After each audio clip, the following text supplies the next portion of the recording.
Assalamualaikum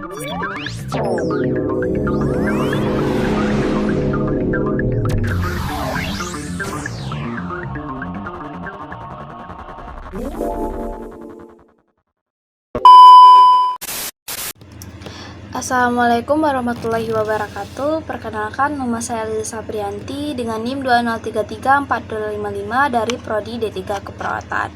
Nah, di sini saya akan menjelaskan atau memaparkan materi mengenai strategi kewirausahaan dalam membangun organisasi bisnis dan memulai usaha. Nah, yang pertama, gimana sih strategi membaca peluang pasar?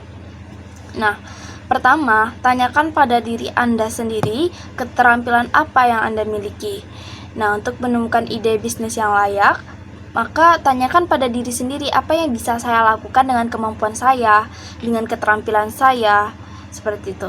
Kedua, pikirkan apa lagi yang ngetren pada saat ini yang dapat menjadi peluang bisnis. Nah, di sini jika kita membaca atau menonton berita secara teratur dengan penuh minat, maka Anda akan takjub melihat betapa banyak ide peluang bisnis yang dapat ditemukan dengan mengikuti perkembangan berita sambil terus melakukan aktivitas. Nah, kamu juga bisa mengidentifikasi tren pasar, model baru, berita industri, dan kadang-kadang hanya ide-ide baru yang memiliki kemungkinan bisnis. Nah, yang ketiga, ciptakan produk atau jasa baru. Nah, di sini mari kita pikirkan. Nah, untuk yang ketiga, sekarang ini kita ciptakan produk atau jasa baru. Dimana kan sekarang anak-anak muda Indonesia ini banyak berkecimpungan di dunia bisnis, banyak yang berfokus pada di dunia bisnis IT, seperti membangun aplikasi smartphone.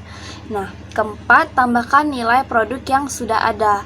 Perbedaan antara kayu mentah dengan kayu jadi merupakan contoh dari penambahan nilai produk melalui suatu proses.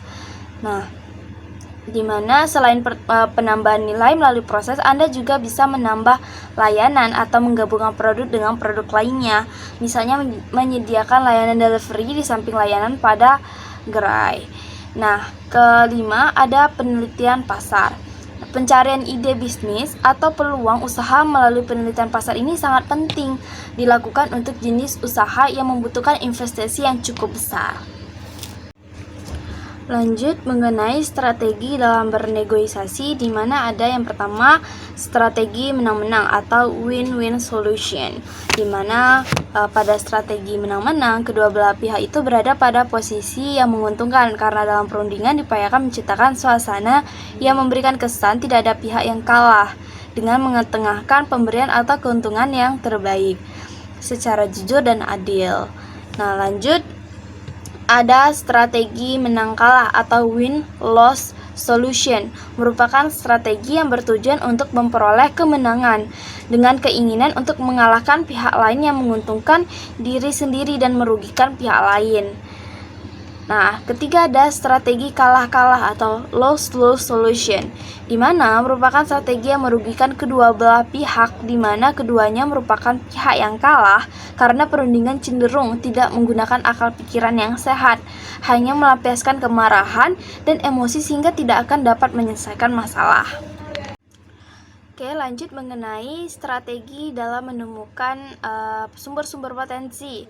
Nah, yang pertama adalah pada hal apa orang lain meminta nasihat kepada Anda. Ini merupakan salah satu metode yang paling efektif untuk menemukan potensi wirausaha.